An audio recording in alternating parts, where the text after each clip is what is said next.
Hi there, it's Jeff. Welcome back to my table. It's been a while, I know. Things have been a little crazy the last month or so, so let's get into position here and I can show you what I've been doing lately. Lately I've been trying some new techniques for both card making, coloring, and the like, and as you can see I've got two Copic markers here. I had never really used Copic markers a lot until recently. Most of the time the problem that I had with a Copic marker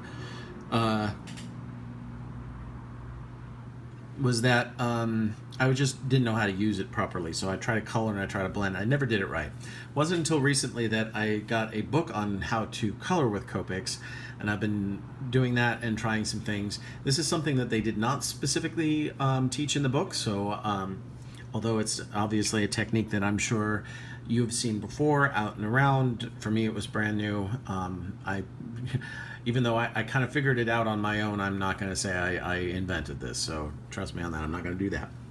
So anyway, as you can see, I've got a few stamped figures here.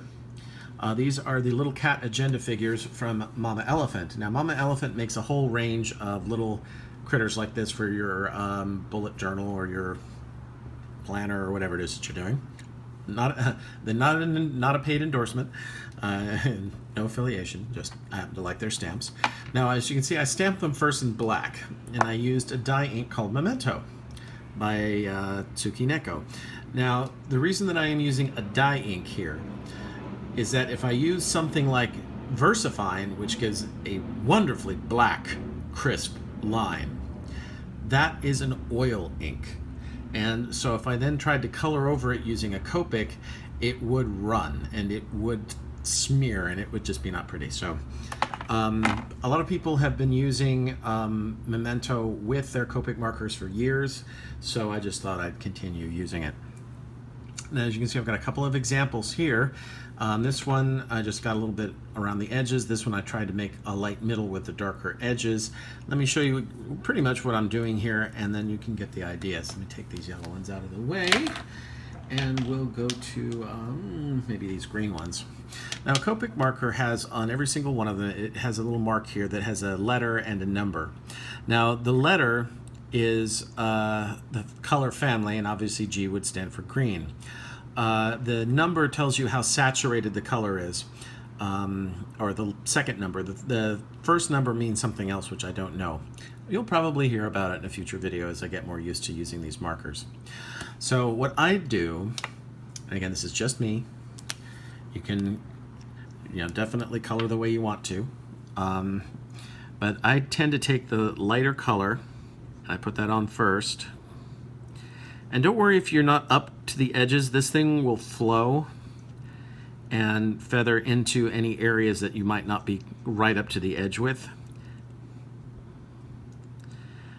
Also, don't do what I did and try using Copic markers on a coloring book with two-sided paper. Just don't do it, because that alcohol will make the ink absorb into the paper to the point where it's quite visible on the other side. Okay, we're going to cap this one. And we're going to go to this one, which as you can see it says G05, and the one that I had here was G02. So this is a much darker color. I'm just barely going to, let's see, do I have a tip end or is that a chisel end? That's a chisel end. Well, that still might work. I'll use the chisel tip. So I'm just going to go along the edge here, just lay down a little bit of darker color. I might use the brush tip for something like this if I wanted a wider swath here, but since I don't want that right now, I'm using the chisel tip.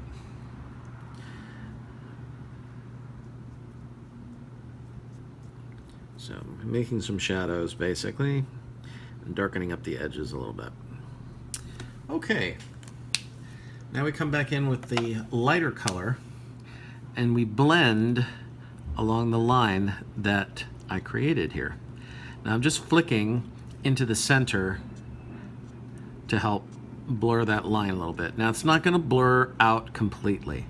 That would take a lot of ink and a lot of time, and I don't want it to feather out past the edges of the image.